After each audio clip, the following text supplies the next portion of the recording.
Knon 89.3 FM in Dallas and Fort Worth, the voice of the people.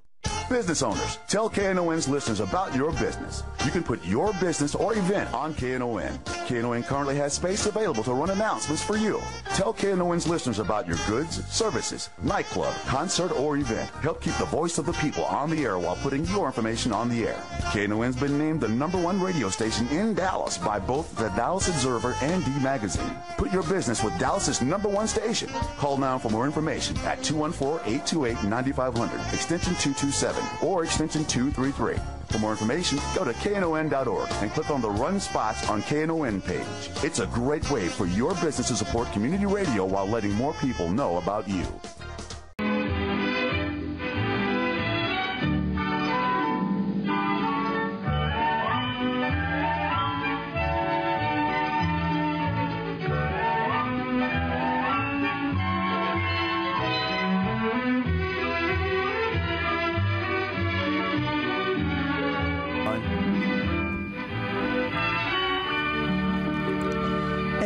Good afternoon and welcome to Lambda Weekly. I'm Dave Taffet and I'm here in the studio with Lerone Landis. The late Patti Fink is very, very late today. Very late. Yeah, she'll be with us next week. Our guest today is Dolores DeLuce. I am excited to have her back. She was on earlier this year. She was talking about her book, My Life, a Four-Letter Word, Confessions of a Counterculture Diva. We had a ball. We did. We told her when her new book comes out, we have to have her back on. She's here with us today.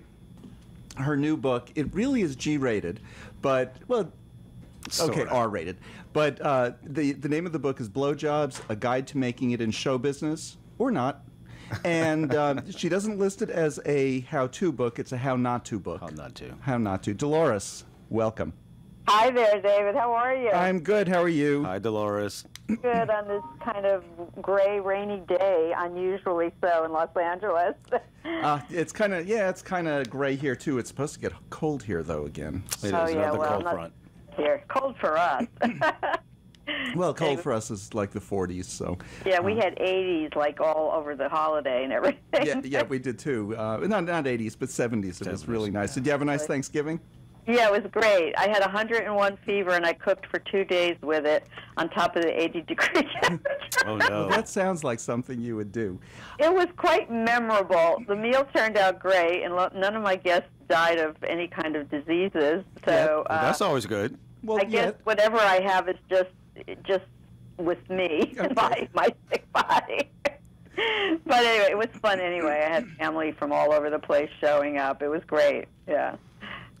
Now, one of the things I loved about your book, one of the last chapters is titled I Was a Bimbo Slave and More Jobs That Suck. Your book very much is about all of the different awful things that you've done. Some of them awful, some of them a lot of fun, actually. Not that bad, yes. Right. Now, here's the line where you and I are soulmates here. Now, I believe in that self-help book that says, wait a minute, let me put my glasses on. I know what it is. You're going to say, do what you love and the money will follow. Exactly. And yes. Then you say, but I'm still waiting. Right. Me too. Yeah, you too. And, you know, everyone thinks we're very successful when they see us on the radio or hear us on the radio or see us on Facebook. But, you know, underneath the awful truth. Uh-huh.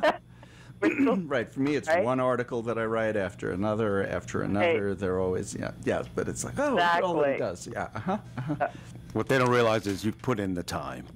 Exactly. Yeah. Lots of time. Now, and little money in my bank account. Yeah. But that was one of the things that Lerone was saying before the show. We were just talking a little bit about the book. And I was saying that, you know, he's married to his husband, and they have an almost 6-year-old daughter. She'll be 6 this month. Yeah. Oh. Now they have so now you raise, so you can give all kinds of great parenting advice to Lerone, and your advice is the advice I want him to follow. He needs to read the chapter called Bad Mommy. Exactly. Yeah, we'll get to that. Well, you know, there were times that you had these terrible jobs. You dragged your daughter along. She didn't know until later that not everybody has a stripper at their Sweet 16 party. But you did what you could, and you worked real hard. And that's like Lerone also, always working hard. He would never let anything happen to his daughter. So while you're saying bad mommy, by certain standards, do you know what I'm saying? Yeah, of course. Yeah. Of course, yeah. By a lot of people's standards. Well, but you know, Yeah. can we live by those standards? I can't. Well, one of the things that we talked about, I always listening to your story, reading your story, it just kind of reminded me of something that Whoopi Goldberg has always talked about. You know, when she was paying her dues before she made it big, you know, she was a single mother also with a daughter, and she took her from literally from city to city because, you know, Whoopi was part of all these different theater companies getting paid nothing. Yeah. And you know, she's very frank about that, how it was very difficult, and she doesn't regret it, but her daughter did pay a price for it before she hit it big, and of course started the millions coming in. So I wanted your take on that. What was it like? Before your millions started coming in. Yeah, well, my daughter is still hoping that my millions will come in. I'm waiting for her millions to come in. See which one of us gets there first. Right. No, yeah, I think it makes a big difference if you've, you know, succeeded according to the world standards and you haven't. You know, I mean, my daughter is grateful for the creative, open, loving, you know, non-judgmental lifestyle I provided her to be her own artist, because she knows, you know, it really was great for her to grow up in that environment. But then, like I also say in that chapter, she also has, you know, not so much anymore now that she's like 44, but as she was getting in her young adult years, she had resentments because, like any kid, doesn't matter how you raise them, they're going to grow up thinking that they did what they needed, right? That they missed out on something. Yeah, there was, you know, some of those things that, in hindsight, if I could go back and do something different around the way, say, I dragged my daughter into certain situations, I would change if I could. But overall, I don't regret the general ambiance of the environment I provided for her in my insanity, you know, because there was a lot of good that came out of it as well. Sure, and she's very successful now. Yeah, well, she's successful the way I'm successful. She looks great to the public eye, but, you know, she still doesn't have enough money to produce her own album. She keeps running off to Asia every few months so she can earn her decent living as a singer, because when she comes back to the United States, it's slim pickings for actual good gigs, you know, to pay decently. So it's a story. She's actually going back to graduate school in January to get a degree in music so she can have a secondary career as a music teacher, you know. Okay. That kind of thing. But she is successful. I mean, anyone that hears her, sees her, you know, she's stunning. She's a great performer, singer. And it's all relative. Like, you know, we say, you know, what's the definition of success, you know? In America, of course, success means, you know, you earn a decent living from the choices that you make, but not always when you're an artist. But this is where I identify with you so much. You couldn't take a job that you did take jobs that you really hated. I've had some of those too. Right, but mostly I kind of held out to do what I wanted to do as much as possible. Yes, you're right. Exactly. I love when you're talking about your file clerk job in New Jersey, because I had one of those before I came back to the newspaper. Tell a little bit about that one, and I'll tell you about my awful job. Yeah, I had actually lived in Los Angeles for a whole year. I moved out when I was 19, and I talk about that in the first book. But 1 year into my stay in Los Angeles, I hit hard times, and at the same time, my mother was itching for me to come home, and my mother's a big drama queen, so she created this disease. You know, she had a heart condition, and the doctors were very concerned, and, oh, please come home, Dee, you know, who knows what's going on. So I thought, well, okay, you know, I'll come home and I'll regroup and figure it out, you know. I get home, of course, my mother announces that, yay, the doctors told me all I had was a bad case of gas. She really doesn't have a heart disease. She just had to burp. So that was my mother. And so once I was back home, you know, I didn't have enough money to leave to come back to California, so I had to find a job, and I ended up in this job where a friend of mine worked called the Fisher Chemical Company. God knows if they're still there. They used to be on Route 20 and think, Fair Lawn, New Jersey, which was a town right next to Paterson, New Jersey, where my family lived. This was about 1968 or 9. I'm not sure exactly of the year.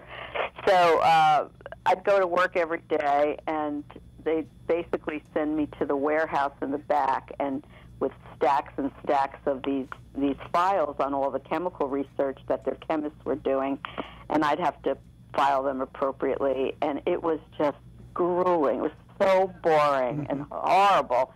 So little by little, I just started carrying a big purse to work, and I would take as many files that would fit in that big purse, and then at lunch hour, I'd go out of the building, take them out, and then find a big dumpster and dump them, and then at the end of the day, I would do the same, so it would alleviate my workload.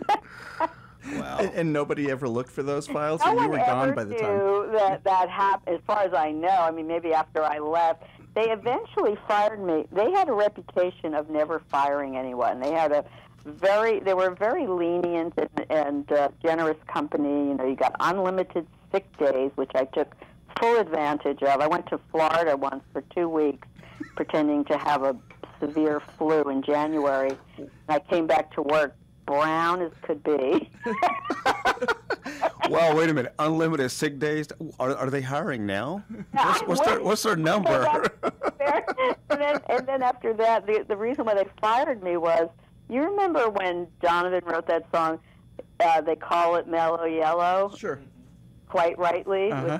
Call it mellow yellow. It was people who had this fad. They used to like scrape the inside the peel of a banana and bake it, and they said if you smoke it, you'd get high.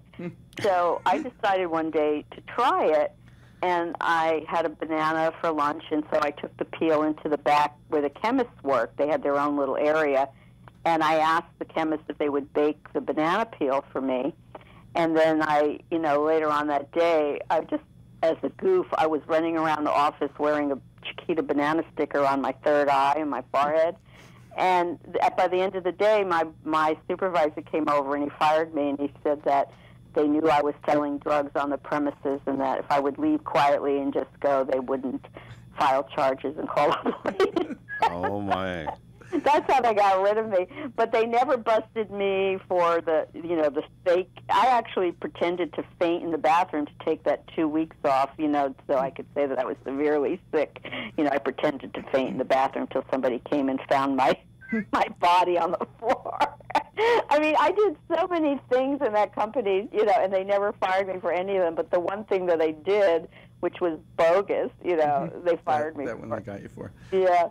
But, I mean, we've all had those tedious jobs. My last job before going back to work at the newspaper was editing financial reports that had to be filed with the Securities and Exchange Commission, and they had to be filed by 7 a.m. So we were reading this garbage at like 4 in the morning. Oh, how horrible! Oh God! Sounds exciting. Every time I tried to quit, they gave me more money, and so I couldn't quit. And after 2.5 years, all of a sudden, the business started dropping off, and so I got laid off. You were so bad about that, I'm sure. Everybody else, your little instant message light came on, and so one by one, they were bringing people to the back room to tell them that they were part of the layoff. Mine went off, and I jumped out of my chair. And then I looked at all these people sitting around me who were really depressed, and I hung my head. I said, "Oh, I'm next." And I walked to the back, and they said, "This is the severance package, and you don't have to sign it right now. You can bring it back." I said, "No, I don't want to ever come back to this place again. I'll sign. Where do I sign?" It's great. Just give me my money, and I'm leaving. Yeah. Oh God, I hated that job. I just hated it. Oh my God, I know. I can't do those kind of jobs for very long. I mean, I literally, just get horrible things happen to me. Like one time I was more than once I was a telemarketer, and I'd want to put a gun to my brain at the end of the day. It just like would kill me to do that kind of I'm stuff. right there with you. Yeah, it was horrible, and I don't know how people survive and do it. I guess, luckily I was clever enough to find other ways to make, ends meet, but, it's always been touch and go, and I've had to be willing, to live with nothing and be so on the edge, and it's kind of, as the older I get, the more frightening life becomes when you're living on the edge and you have no security. Right, you know. right. It really does. But for some reason, I realized, a few years ago when I would get anxiety about it, what options do I have? Either I keep pursuing my dreams in the creative world and pray and hope that somebody will find one of my books and decide they would make great, material for films and TV series, which they would, They would. Oh, they would. And, or, I'll get lucky and book that, Where's the Beef commercial, like the money maker, which I'm always, because I still act and I still, I do all those things. But it's just that none of it has ever, brought me any real financial. And it may never happen, and who knows? I mean, I may end up, I just hope I never end up in a shopping cart on a boardwalk here in Venice. We wouldn't let that happen to you.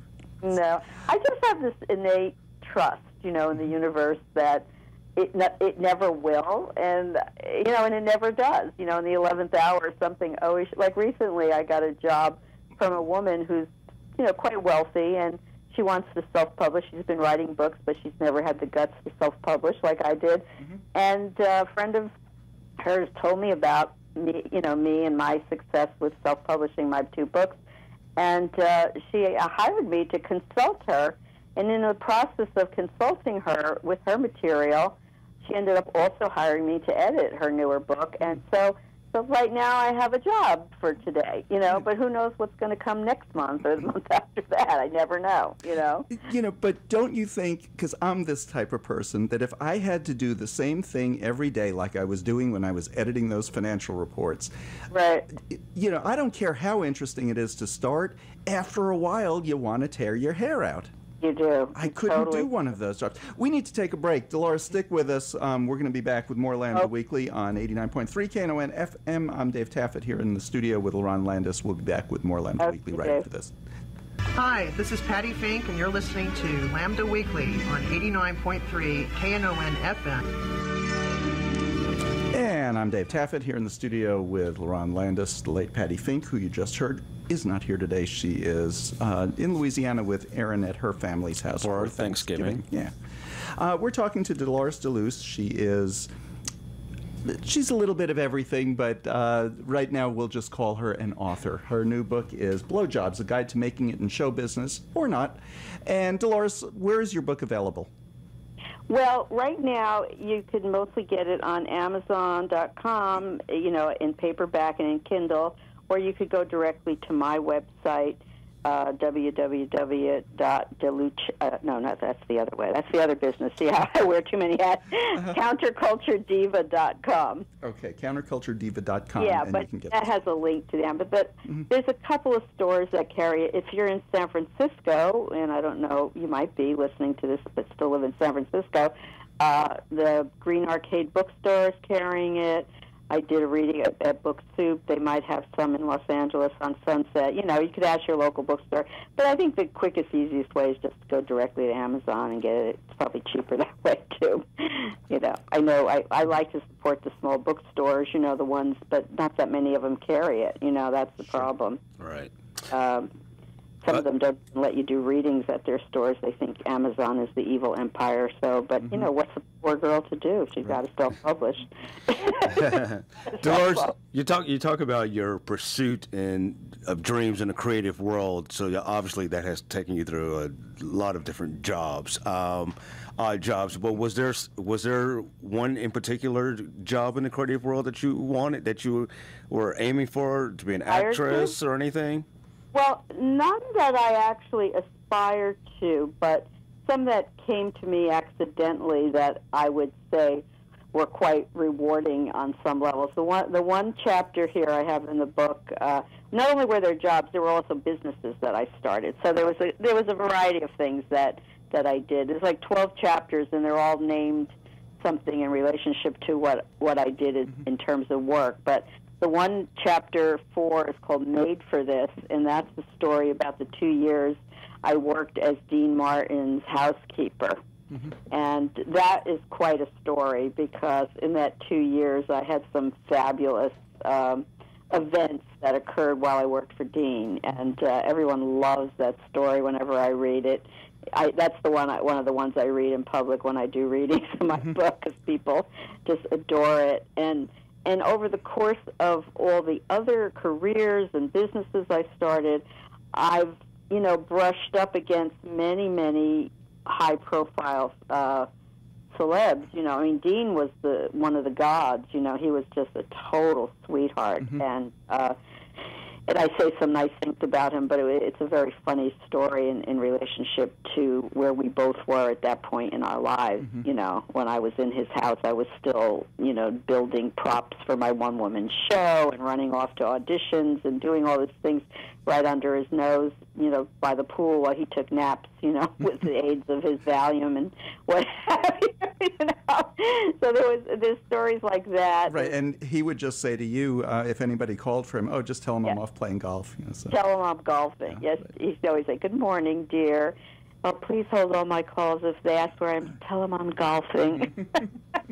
He was hysterical. He was. I won't tell the story because I want people to go and get the book and read it about what happened when he went out on tour with the Rat Pack for their second coming when they were all older. Yeah. I don't know if you remember that, but and he took ill, and so I have a bit of the story about what happened when he came home and reported to me what really happened.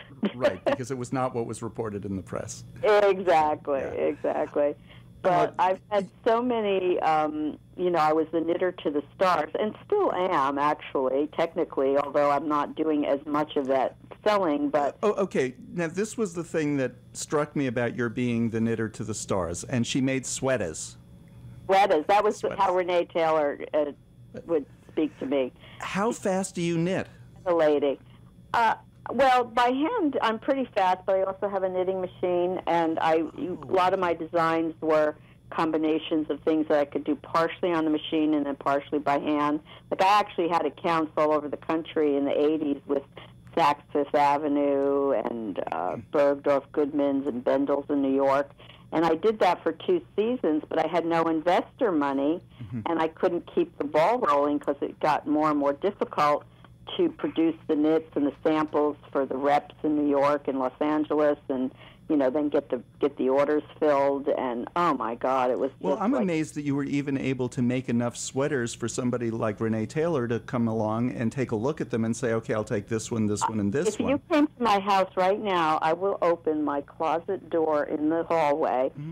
Out will fall at least, the IKEA bags, those big giant bags. I have 5 of those filled to the brim. I always have an inventory every fall of about 30 to 40 sweaters going in, women and adult, and some baby stuff too. Because I'm a compulsive knitter. I sit and knit for hours as I watch hours of television. It's like a dual. I don't know, what's the word, productivity. Yeah. I get to research my craft of acting and good programming and writing and production values on television while I frantically knit, beautiful pieces. See, my experience with knitting is my mother decided she was going to take up knitting at one point, and so one of the things that she started with was sweaters. And I don't know what happened to this one sweater, because this was years ago. My mother's gone for 40 years already. So, but there was one sweater, I wish I had it, that she made for me, and it took months. One arm was longer than the other. It was a shawl collar, and the shawl was much wider on one side than the other. Right. Because she had knitted tighter on one side than. Yeah. And we were hysterical with that. But it took her months to make this one sweater. Too funny. I know. Well, that's why beginners shouldn't start knitting sweaters. They should start with scarves and gradually work their way up to a sweater. But when I was a kid, I learned how to knit, and I never made anything fabulous either. I mean, I knitted scarves or whatever. But then I didn't do it, and I did it once for when I was 13 or 14. I made a sweater for my first steady boyfriend. Augie Matarazzo, his name was, little Italian gangster, and it was like one of almost. It wasn't as bad as your mom's sweater, but it was a little off. It wasn't perfect. It was like one of those off-white crew neck sweaters in the 60s, And so he looked like he was happy to have it at Christmas, and then I never saw him wear it through the holidays. I never saw him, New Year's Eve. I never saw him wear it. So I finally asked him, I said, where's the sweater I made you? Have you had a chance to wear it yet? And he looked at me and says, oh, I'm so sorry. No, my mother put it under the tree, and our dog ate it. Oh. that was it. Augie got his walking papers. Over that. So I don't think I knit another sweater until the 70s, and then I made a few. And then by some fluke in 1980, I was going to some special event, and I saw a sweater in the shop on Rodeo Drive, some really fancy boutique, and it had, it was like little black cotton tank top, kind of little cap sleeves. It was almost like a T-shirt, but it was black knitted, but it had these purple fluffy clouds floating through it that were knitted in of 100% French Angora. And I don't know if you remember the styles of the 80s, but there was this style of knits that they call it intarsia, where they would put Angora against the flat yarn so it would pop out like a design. And I just looked at the sweater. It was just so beautiful, and I thought, I've looked at the price. It was $350 in 1980, right? Like that was a fortune. Wow. Yeah. And I thought, well, maybe I could make it. And I went to the yarn store and I bought some simple black cotton and a couple of balls of this very expensive 100% French Angora in purple. And I just went home and I knitted it, like without a pattern, just out of my vision of what it looked like in the window of the shop. And it turned out flawless. I mean, it was so adorable and cute. And I wore it with a 50s black taffeta circle skirt to this party. And I have two friends that are fashion designers back then that were fairly successful. And one of them was there, and she saw it, and she flipped out. She said, where'd you get that sweater? It's so fabulous. Honey, I made it. She said, you're kidding. You know how to do this?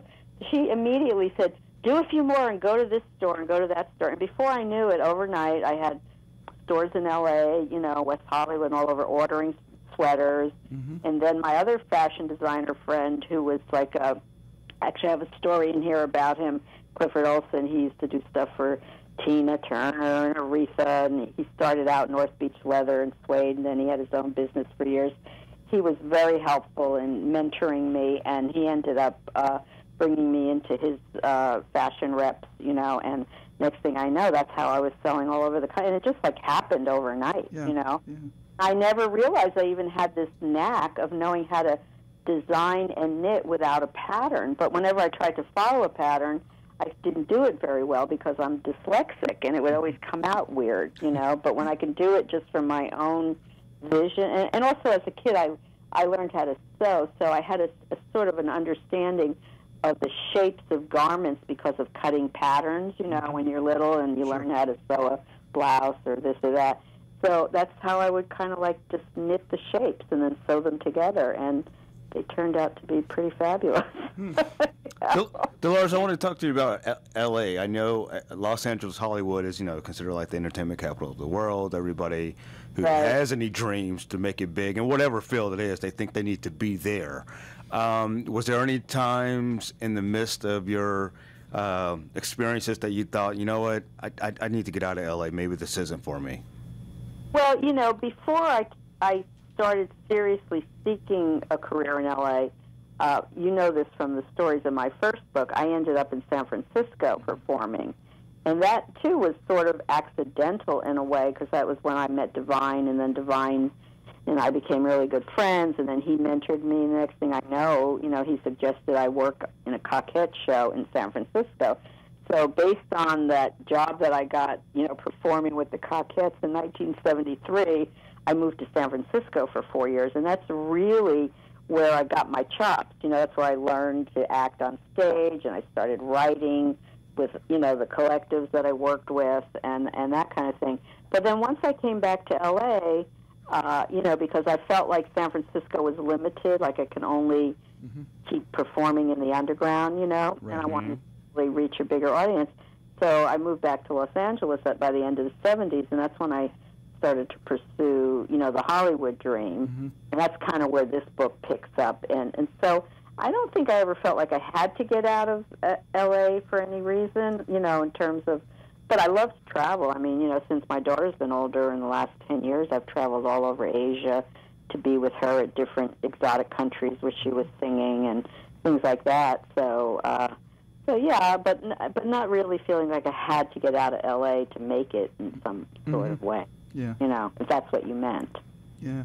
Yeah. And in the film business, if you want to make it, you need to go there. Because I know in my... Especially back then. Well, I think even now. Because with my ridiculous acting career, I've always gone, and I've done a number of these little parts, but at my age, either you did this and took those little roles when you were 20, by the time you were 25, decided, okay, I'm going to go the next step, and you go to L.A. or New York, if it's stage career, mostly. But those little roles, and I kept getting them.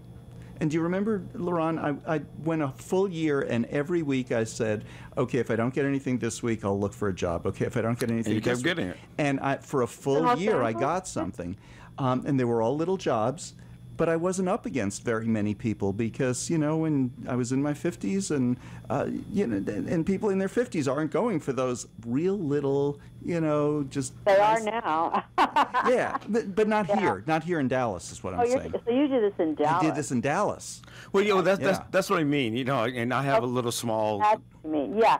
Well, you see, that's interesting because I had a friend who I used to love to work with. We were in acting class together, and he was very funny and talented. He ended up moving to Santa Fe, and because back in those days, I mean, it's quite a while now, maybe 20 years ago, he's been there since then, he started working like gangbusters as an actor, whereas here, he couldn't get arrested, he couldn't even get a little part, and he started getting, because they do a lot of production in Albuquerque and all that, because he was a union actor, he would get chosen all the time to work, and so he was happy that he moved to Santa Fe, and then he ended up, starting his own carpentry business, and so he's had a very healthy life, he has his own business, and he works as an actor whenever he can, and so, yeah, but I've never thought of moving out of L.A., or I like living, well, L.A. is not as urban as even as a city that I like, because I love, cities where you can take a subway, like New York and Chicago or, San Francisco. But there's something about L.A., like the weather and the fact that I live right on the beach and I can see the ocean from my apartment keeps me in L.A.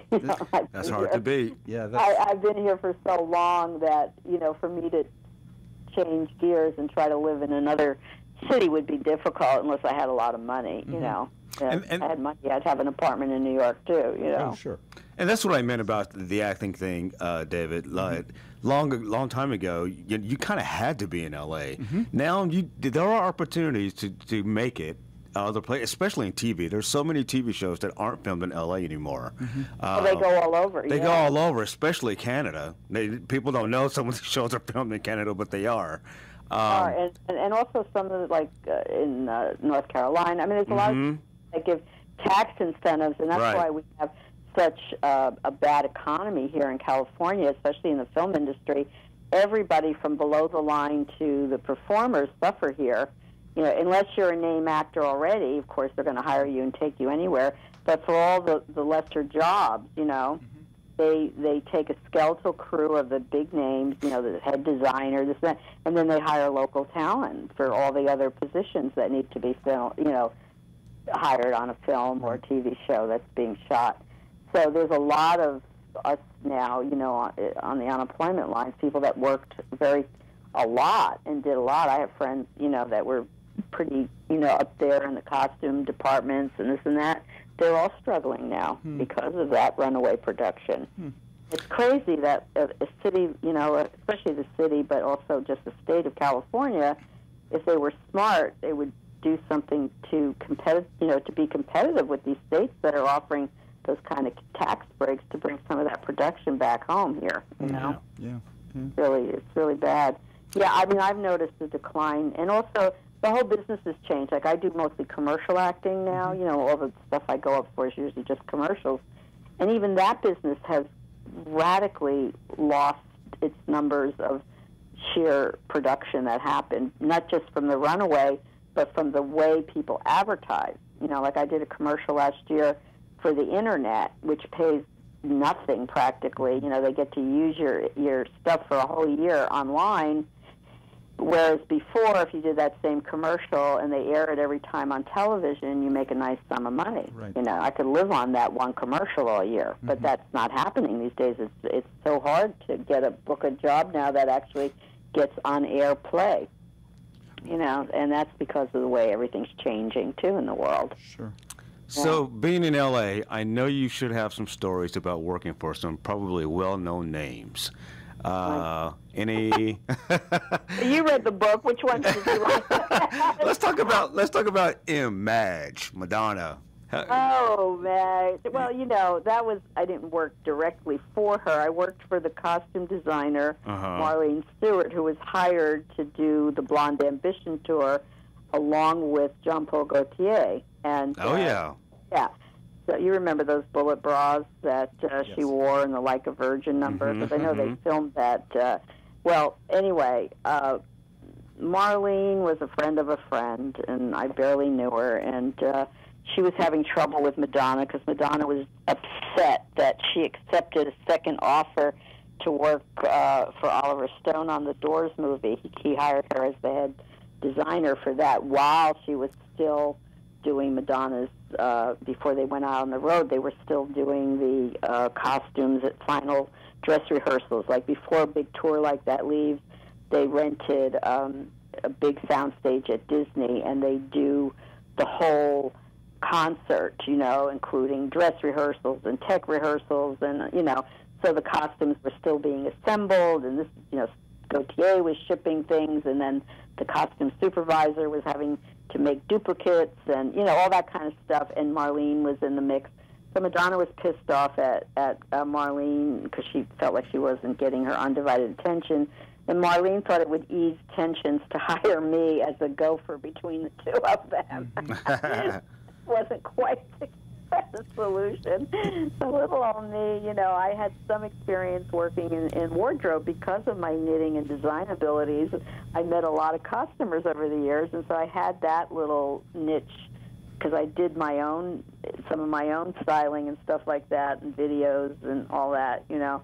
Talk about that in the book, too. I worked a little bit for David Bowie and some other, you know, people. So I showed up on the set after shopping at the downtown local Catholic diocese warehouse, where they provide all the churches with all the Catholic paraphernalia that they use. Everything that you see in a Catholic store, you know, or a mass, you know, they sold all that there. So I was buying the robes for the priests and the crucifixes and the rosaries and all that. Because remember that Like a Prayer number? That I do. Yeah. Well, I shopped for all that wardrobe.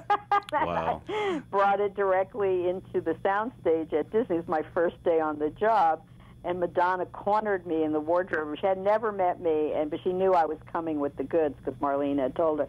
And she immediately said, "Did you get this? Did you get that? Did you get, you know, like all that." So, I mean, that was my first impression of her, that she wasn't, you know, the nicest person. She was very controlling. And I watched a lot of the dynamics on the set during rehearsals. But the best part I talk about in the book was before Gaultier designed that bullet bra that Madonna wore in Like a Virgin, and that the boys wore those big, long, pointy cups, too. Do you remember the backup? Yeah. I had done a show 2-3 years before that where I designed my own iconic bullet bra that was made out of leather pointy cups, but I actually had, you know, rifle bullets, like torpedoes sticking through the cups, so they look like warhead missiles. And I wore that, and then my backup boys, and I was playing a hard rocker, you know, like heavy metal character in my one-woman show called Lois Standards. And then Lois was like this nightmare, right? And so she wore that bra, and my backup boys had cock pieces that were made out of the bullet leather, you know, cock pieces, and it was just.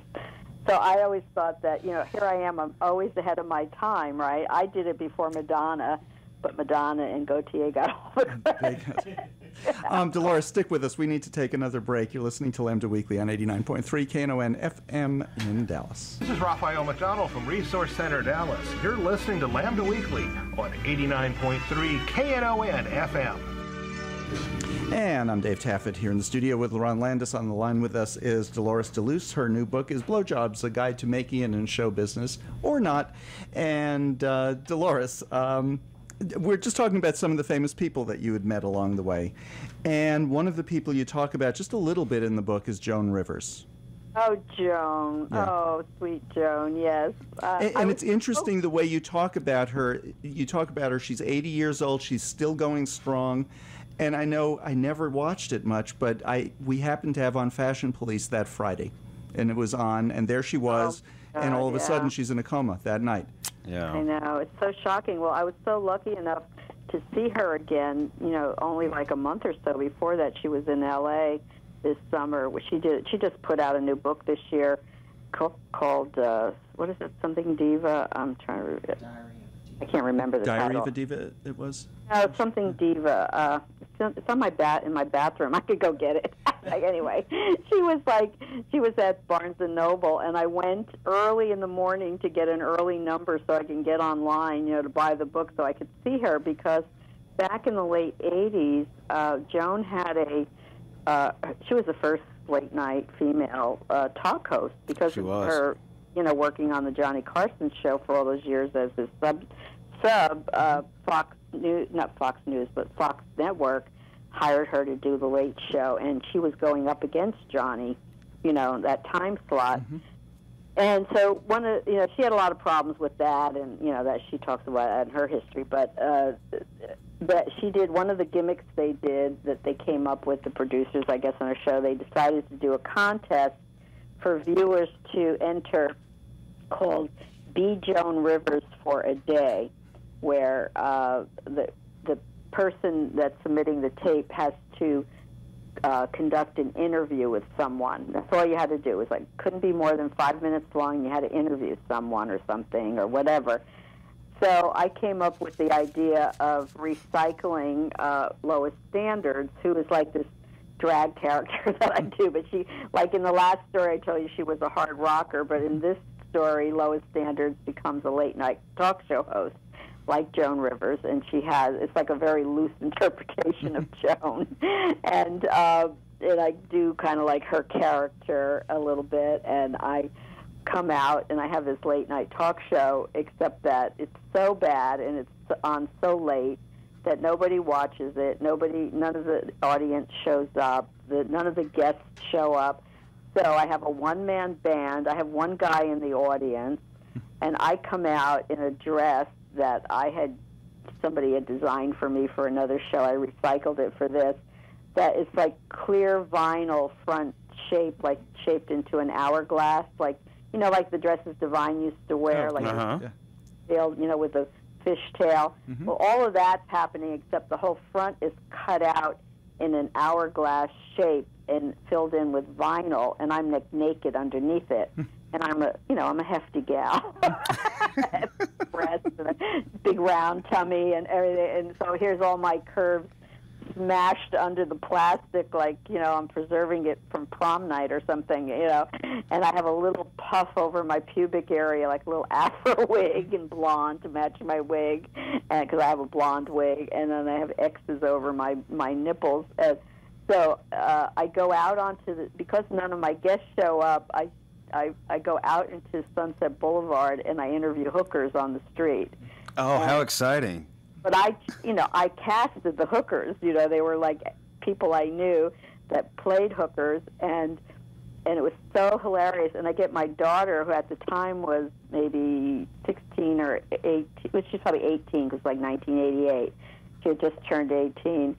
And she looked younger, of course. She looked like she was 15, dressed in a little schoolgirl outfit, and she's hooking on the street corner. And I go up to her and I interview her, and it's hysterically funny. And I said, well, oh my God, what would your mother think? And she goes, well, it was my mother who got me into this business. And it's almost it's hysterical. So anyway, it's still on YouTube. Your audience members can look it up. I got to go look at this. Yeah.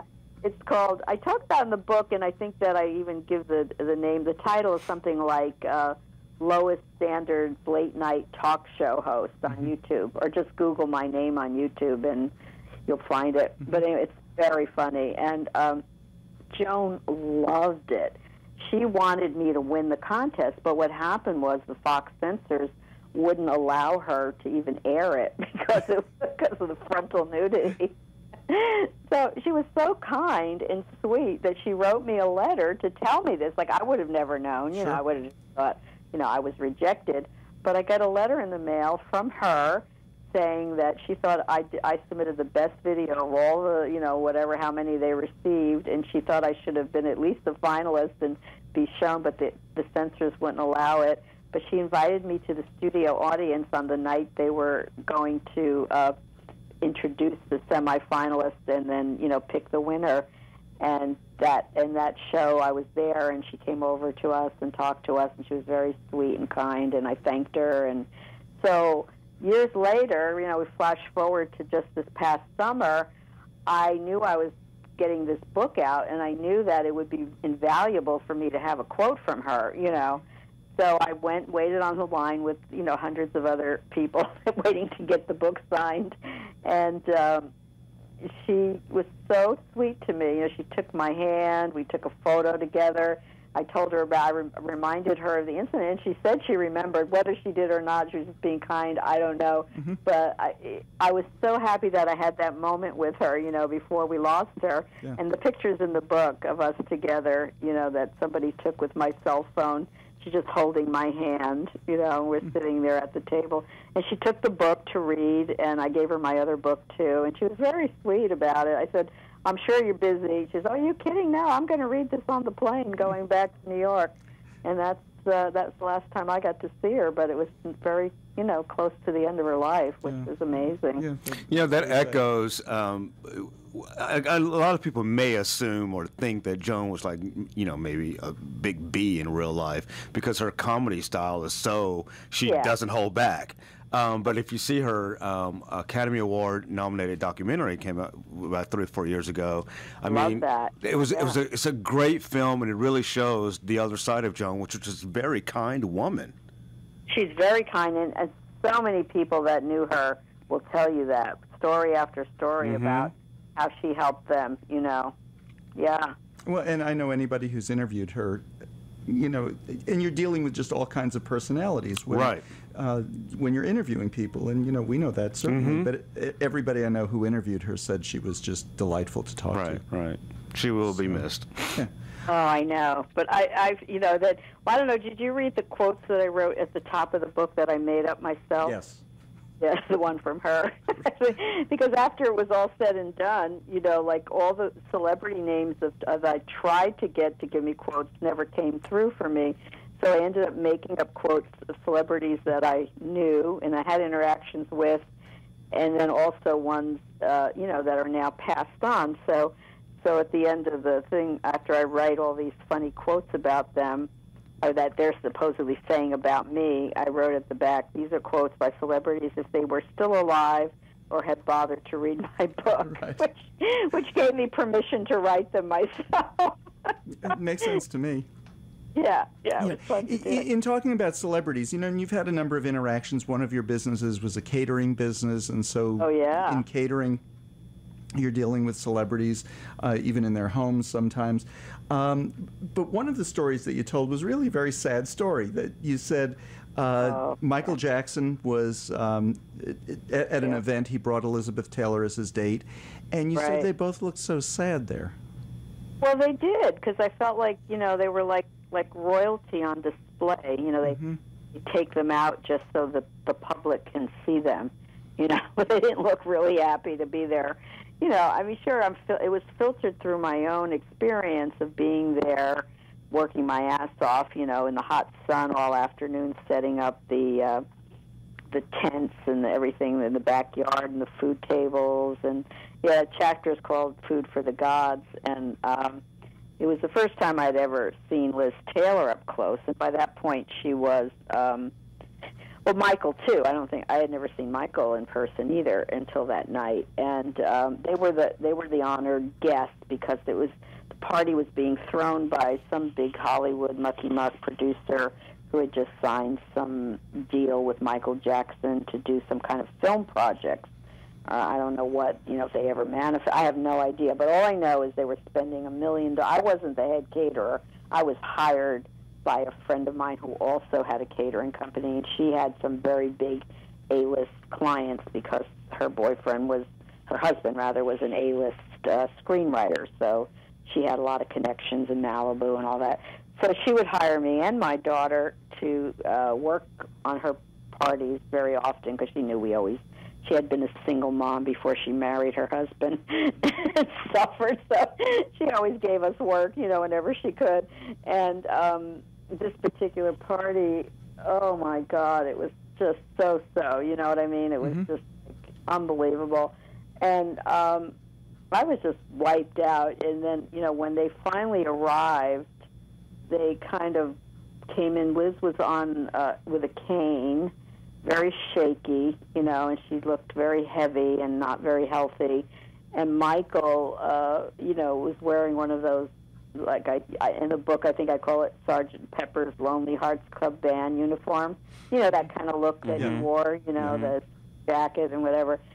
And he looked like white as a ghost and very weird looking. And they just walked in slowly, and everybody was gawking at them, and then they sat down, and of course, they brought them things to taste or whatever. But it just it was sad to me. You know what I mean? It's just like, it's not like they were there to have a good time or enjoy themselves. It was just like one of those functions they went to be seen, and it was political. That kind of thing. So it was. I had that other story in there when we did. It was totally a different kind of party. Is when Diana Ross turned 58, and we got to work that party. That was a really fun party. Now, how was she? She's has this reputation of being a huge diva. She has a reputation of being a bitch. That night she was not. She was very, very sweet to everyone, the wait staff and those of us that were in the kitchen. She came back and said hello to us, and she was very gracious. But my daughter, who was working the floor, because my daughter's young and beautiful, and they always hire, they always put the pretty people on the wait staff, and then the older, frumpier ones get to stay in the kitchen. So I was in the cooking staff, and my daughter was on the floor waiting the, tables to the celebrities and meeting Stevie Wonder and, all these people, and Barry Gordy was there, and, all Hollywood A-list as well as Motown. Mm-hmm. But Viva said that her daughter, now I don't know which daughter it is, I think it's the one that's the actress and has that sitcom now, but I can't say for sure. Tracy, I think her name is. Mm-hmm. Tracy Ross. Yeah, I think it was her. And Viva said she was so weird and bitchy to her. She kept bossing her around and telling her to do this and go get that and do this. And Viva came back and told me, she goes, God, she said, I thought, well, maybe she was jealous of my daughter. My daughter's really beautiful, and she's also mixed race, Mm-hmm. So, cause she's half black, and I thought, well, maybe she was just jealous of my daughter. We only have another minute, and I wanted to ask you about somebody who was a close friend of yours years ago, and you don't follow him through in the book. You tell the story of your relationship with him, and that is Roberto Juarez. Oh, Roberto's in the book. No, I'm saying you have that story, but are you still close with him? Oh, yeah, we are still good friends. Oh, okay. Yeah, I just got a Facebook notice from him to like his new page on Facebook this morning. Yeah, he's still in New York, and he just did a big installation show in Miami. He's still doing wonderful work, and he's fabulous. He got married this year to his husband, who had been his boyfriend for like the last 15 years. They got married and had a beautiful wedding. And I was with them last year. I stayed with them when I did my book signing in New York. I went to visit them and stayed with them. This year, they were up in the country. He has a house upstate, and they were getting ready to do the Miami show. So I didn't get to see him this last October. But yeah, we stay in touch. Because you describe him as the Ethel to your Lucy. Well, we would go back and forth. Mm-hmm. Most of the time, I considered myself Lucy and him Ethel, but sometimes he was Lucy and I was Ethel. But because especially when we went to Europe, they were in Rome. he was living in Rome for a year because he won the Rome Prize from the American Academy in Rome, and so I got to be his guest, to stay in Rome in this amazing residence on Gianicolo Hill. I have these pictures in the book. I guess you saw them. Yeah. You see the one with me as the naked statue? Yes. Yeah, Roberto used that as his invitation to his art show, my nakedness. And I love that because it showed what a real relationship you had, because you described him, when you were young and he was just starting out. You said, and his art really wasn't very good. So. Well, in the beginning, I didn't. I first of all, I wasn't a fine artist. I never had a lot of art history or any of that stuff. I was just an Italian girl from Jersey, and Roberto had a lot of, he was always an artist from young, and then he got to go to the Art Institute, and so when he moved in with me in Venice, he was at UCLA, decided he wanted to go into film, and he made me his, Juliet Messina, like he was Fellini, and I was his actress, and everywhere I went, he was always filming me and driving me insane, but he taught me a lot about art, but I used to laugh at him because he would always have these big dreams of grandeur. I'm going to be rich and famous. And he is very successful. Now he is. Yeah. Dolores, we are completely out of time. I want to thank you. The book is Blowjobs, A Guide to Making It in Show Business or Not. And give us your website again. It's www.counterculturediva.com. And we have to run. Thank you so much. Thank you, Doris. David, take care. Bye-bye. You too. Bye. KNON 89.3 FM in Dallas and Fort Worth, the voice of the people. Business owners, tell KNON's listeners about your business. You can put your business or event on KNON. KNON currently has space available to run announcements for you. Tell KNON's listeners about your goods, services, nightclub, concert, or event. Help keep the voice of the people on the air while putting your information on the air. KNON's been named the #1 radio station in Dallas by both the Dallas Observer and D Magazine. Put your business with Dallas's #1 station. Call now for more information at 214-828-9500, extension 227. Or extension 233. For more information, go to KNON.org and click on the Run Spots on KNON page. It's a great way for your business to support community radio while letting more people know about you.